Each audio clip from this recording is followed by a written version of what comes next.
The following program contains violence, disturbing imagery, nudity, and, oh my God, why are you even watching this? Just run away. This shit is going to give you nightmares.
Recorded live at the Jerrad Show studios in Tampa, Florida. It's another episode of the Jerrad Show. And now, here's your host, Jerrad Suarez. That's right, ladies and gentlemen. Back again for another episode of the Jerrad Show. Tonight on the show, it's Tuesday, January 2nd. We all know what that means. Tuesday means What's Trending Tuesday. Unless there's something really ridiculous out there to talk about, which I did earlier. Go to JerradShow.com, check out all the episodes of the Jerrad Show, especially the one I did earlier about Logan Paul. And somehow I slipped Roseanne in there. She slipped in. She doesn't do much slipping into much these days, I don't think. 65-year-old woman. I'm excited for the show to come back. March 27th. Mark your calendars. ABC. This show is not brought to you by Roseanne, but God, that would be so awesome if it was. I would be so happy. The show is brought to you by Is What's Trending Tuesday. That's right. No pussyfooting around. I'm not gonna, talk about anything else. Let's get right to it. Let's go right to the Facebook, because we all know what's trending on YouTube tonight. And if you don't, you might want to check out the episode that I did earlier today on Logan Paul. All right, so let's do What's Trending Tuesday. First up on the list, NOAA. Let's go ahead and open this in a new window so I don't get the restarting of the trending tab. Let's keep that intact. Oh, this is not good, folks. The CN Traveler says 6 hours ago, chocolate may be extinct within your lifetime. So, maybe not mine because I'm old, but if you're young and you're if you're 14 or 15, first off, where are your parents and why are you listening to this show? Second off, I guess there might not be, let's see, cacao trees. Oh, okay. So when anything bad happens in the world, we can usually count on one thing to make us feel better: chocolate. Well, blowjobs. But after all, there's nothing like a good candy bar or pain au chocolat to comfort. Oh, see, I'm fucking up words now. To comfort us in times of trouble. But what happens when the cruel world decides to target chocolate itself? These are the questions we've been faced with since hearing the latest prediction from the National Oceanic and Atmospheric Administration, also known as NOAA. Cacao trees, which grow chocolate-producing cocoa beans, that they will likely go extinct as early as 2050. So it is my fucking lifetime. Holy shit. What am I going to do without chocolate sauce? Cacao trees are divas of tropical plant world, requiring very precise conditions to cultivate and prosper. According to NOAA, cacao can only grow within 20 degrees of the equator, either north and south. In areas with consistent humidity and rainfall, more than half the world's cacao or cocoa beans come from two countries in West Africa, Côte d'Ivoire and Ghana. Both countries will experience a 3.8 Fahrenheit temperature increase by 2050. Now, how do they know that? What if like a fucking comet comes and like fucking smashes into the earth, and then there's like a nuclear winter, and then they're totally wrong. See, they can't fucking predict shit, man. They can't. I mean, come on. Let's see. Which will likely push cacao farms out of rainforests and up into the cooler mountain areas. This seems like a logical, quick fix until you consider most of these mountainous areas serve as forest and wildlife preserves. One notable example, Ghana's Adowa Range, an important forest preserve where farming is forbidden. It basically boils down to depressing would you rather scenario: A, grow chocolate to meet the global demand, or B, preserve natural habitats. Oh, now you're worried about natural habitats? What the fuck? People need chocolate, goddammit. All right, moving along. Donald Trump on social media is in the news. It says President Donald Trump said in a tweet on Tuesday, the United States may withhold payments to Palestinians because they are no longer willing to talk peace. What the fuck? Let's see what we got going on here. Donald Trump on social media. President Donald Trump, blah, blah, blah. Let's I guess we'll click the Reuters story and figure this out. President Donald Trump said in a tweet on Tuesday the United States would withhold payment to Palestinians because they are no longer willing to talk peace.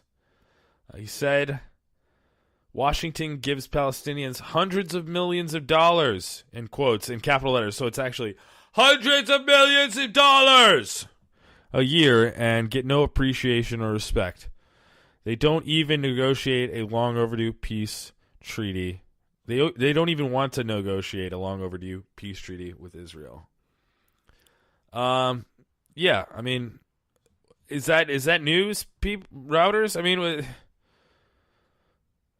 because we're not going to pay them anymore, I guess is the big deal. Which, I mean, come on. You guys need to fucking grow up. Stop being babies, okay? And come to an agreement. Like that's ever going to happen. Anyways, moving along. Looks like the House Intelligence Committee is in the news. Let's open this. Why are they? Okay, so House Russia probe poised to break down along partisan lines. From CNN 3 hours ago. All right, I guess we can do this. House Russia probe poised to break down along partisan lines. Democrats and Republicans on the House Intelligence Committee are on a collision course. Uh-oh. They're going to run into heads and shit. They're going to bang heads against each other. Better have helmets. As the two sides appear increasingly likely to issue competing reports coming to starkly different conclusions about the panel's Russia investigation. GOP leaders on the House panel were eager to wrap up the investigation soon, with influential Republicans saying the exhaustive review has dug through thousands of documents and interviewed virtually every major witness and has found scant evidence of a collusion between Trump campaign and Russian operatives to meddle in the 2016 election. Okay, so yeah, all along, I mean, CNN is not going to fucking drop that shit. They're not. They're going to, I mean, Donald Trump is either going to, have a heart attack in office, or he's going to, survive his entire term, and CNN is just not going to let it go. And I think even afterwards, they're going to compare every president for the next, couple of decades to how terrible Donald Trump was. It's just funny that these giant media moguls like CNN and MSNBC and all that stuff, they just hate the president so much. Anyways, moving along. This is a story that I wanted to talk about last week, but I never got to. Why is it back in the news? It's back trending. Suspect in deadly swatting call in Kansas held without bail in Los Angeles. Okay, so this is that's not the video, is it? Oh, did they release the damn video of the shooting? All right, so it looks like so what happened was last week in Kansas, some guy was swatted. Some guy out in LA called the local police department in Wichita, Kansas, and said that some guy was holding his mother and his little brother at hostage, and they came in, they busted in on him. I guess the guy was reaching in his waistband. I guess that's what all the cops say. He's reaching in his waistband when I had to shoot him. Or at least it looked like he was going for something in his pockets or something. So I understand that, but, they shot the dude dead, and, he didn't do anything wrong. I guess he didn't have any weapons or anything on him. I guess now the guy who called it in, Tyler Raj Barris, 25, was arrested in South LA on Friday on an arrest warrant issued by Sedgwick County, Kansas authorities. The warrant was related to the call placed to Wichita police in which the caller claimed he had killed his father and was holding his mother and sibling at gunpoint. Okay, so he pretended to be this guy who was who said he had killed his dad and is holding his mother and son or little brother at gunpoint. So it says the hoax emergency call was placed on Thursday evening, prompting the SWAT team to surround the Wichita residence and shoot an innocent man who answered the door. Wichita authorities say the man was shot when he lowered his hands towards his waistband. So it's not even like they might have been up and then he just kind of like shifted his shoulders a little bit, and they took that as, oh, he's going for his waistband. Man, fucking police officers are too goddamn jumpy nowadays, They're just fucking killing people left and right. This poor dude was 28 years old. Andrew Finch. Man, that's terrible. And the fucking cops shot him. And see, the problem is the cops shot a fucking unarmed man, but they're not talking about that. They're like, oh, swatting. We're gonna this guy, this 25-year-old kid's fault. No, bitch, you fucking pulled your gun and shot somebody. You probably had your fucking gun pulled already because you thought, some guy was holding, somebody hostage at gunpoint. But then you go and shoot some motherfucker. What the fuck, man? I understand that's a high stress situation. But damn. So now this guy is he's in jail. Let's see if they gave an idea of how much his bail is, or no, they just go on to talk about swatting. Yeah, we all know what swatting is, guys. We're not, we're not old people, so that's what happens. Let's see. Oh, Coachella is in the trending tab. The fifth story of tonight: Coachella Valley Music Arts Festival, 2018. Let's go ahead and take a look at this. It says the Coachella lineup is finally here. Eminem, Beyonce, and The Weeknd to headline. Awesome. I mean, do we really need to see who else is fucking playing at this show that I'm not going to go to? Holy shit. That's a lot of people. So it looks like Friday is going to be The Weeknd, SZA, Kygo, Jamiroquai, St. Vincent, The War on Drugs, Vince Staples, Soulwax, Jean-Michael Jarre, and just a bunch of people that I've never fucking heard of. Then moving on to Saturday night, Beyonce Haim, Tyler the Creator, David Byrne, Alt J, Post Malone, Fleet Foxes, Chromeo. Oh, that'd be a pretty cool show to go see fucking Chromeo. I like Chromeo. That's a pretty good band. It looks like rounding off is going to be Sunday, April 15th. What does that say? Now, there's 2 dates given here. It says Friday, April 13th and 20th. So I don't know who's going to headline which night. And then they're all given 14th, 21, 15th, 22nd. So they're all, what, are they going to come back the next week? Eminem's going to come play 2 nights in a row? Yeah, I guess that's what it's going to be, I guess. Because could you imagine if all these people were playing? Well, so Sunday is Eminem, Odessa, Portugal, The Man, Migos, Perfect Circle, Cardi B, Miguel, King Crulo, Kaime Washington, French Montana. Okay, so that's, it's a pretty packed show of a lot of famous people, famous artists. Not really my style. I don't think I'd go see anything like that. I mean, I'm sure I'd have a blast if I went, but I've never been in a desert, let alone for an entire weekend. I was raised in a swamp. Okay, I mean Tampa is basically a fucking swamp. It's like super humid here. I don't know how I would do out there in the desert because you're not even in a there's no hotel rooms or anything. You're sleeping in a fucking tent probably. I mean, I guess you could take an RV out there. That's it, and it's way the fuck out there too, man. There's no way I could ever possibly see myself going to Coachella this year. Maybe down the line I might be able to go to one, but no Eminem, Beyonce, or Weeknd this year for me at Coachella. Moving along, the 6th story of the night is Highlands Ranch, Colorado. Let's see what that is. See, what's great about this is that I have no fucking idea what is coming up tonight. Okay, Colorado shooter Matthew Riles shared alt-right memes on Facebook. Well, who didn't? Motherfucker, what is that supposed to mean?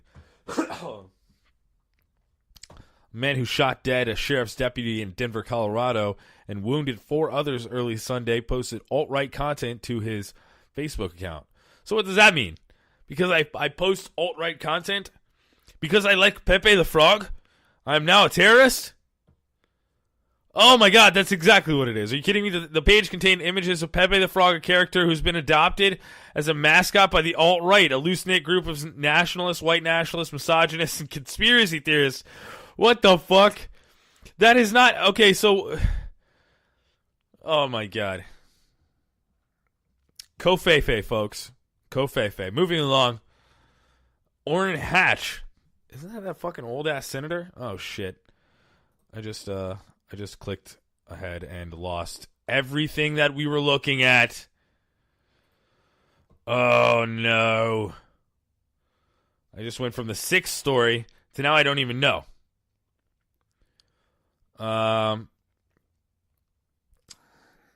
Orrin Hatch set to retire, opening a path for Mitt Romney.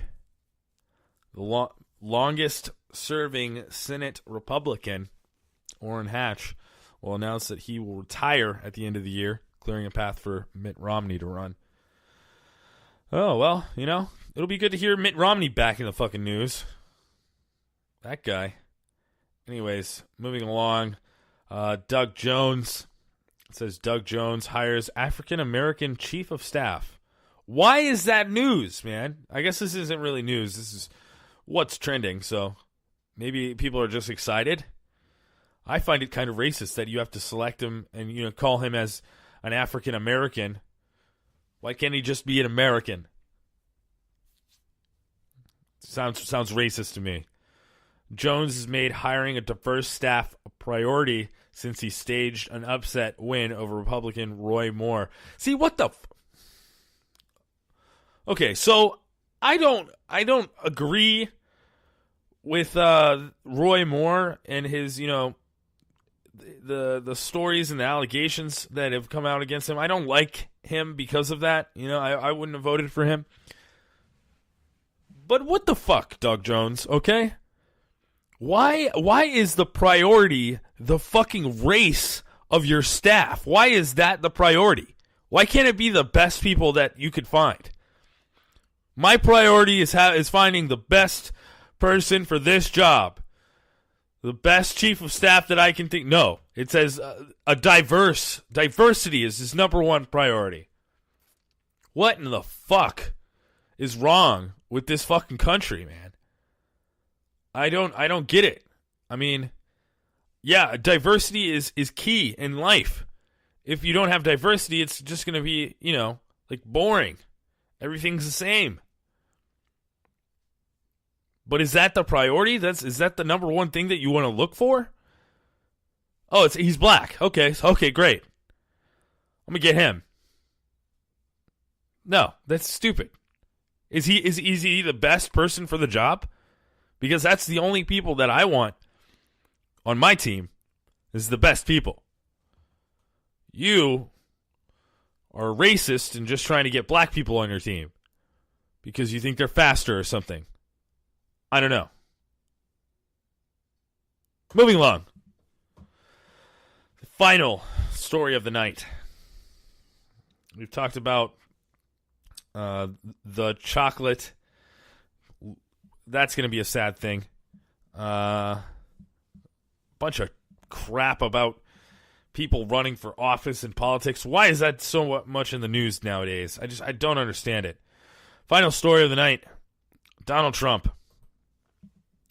This comes from MSNBC, this comes from The Hill. It was different in the link before I clicked it. Trump, quote, I have a much bigger button than Kim Jong-un. Oh, God. Okay, so they're just, it's like ping pong. They're just passing it back and forth. They're just, I'm gonna fucking shoot a nuke at you, motherfucker. Oh, no, I'm gonna shoot a nuke at you, motherfucker. Oh, no, I'm gonna shoot a nuke at you, motherfucker. I'm gonna shoot a nuke at you, motherfucker. It's just back and forth, fucking bullshit. It says President Trump on Tuesday said that the nuclear launch button on his desk is much bigger, more powerful. That's a terrible Trump. I need to work on that. Than that of North Korean leader Kim Jong-un. And that his button actually, quote, works. Great. So from the tweet, here we go. North Korean leader Kim Jong-un just stated that the nuclear button on his desk is on his desk at all times. Will someone from his depleted and food-starved regime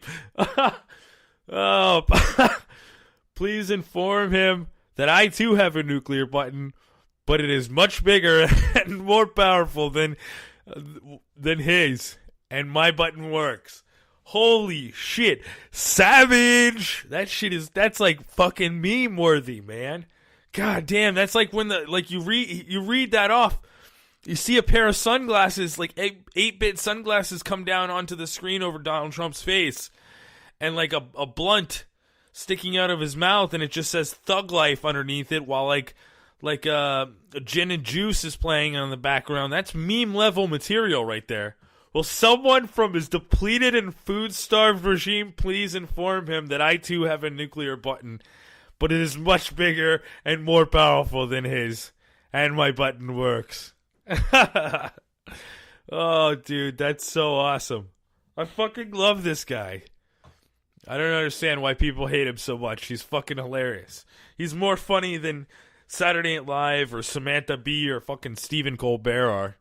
Those guys, man. I used to like Stephen Colbert.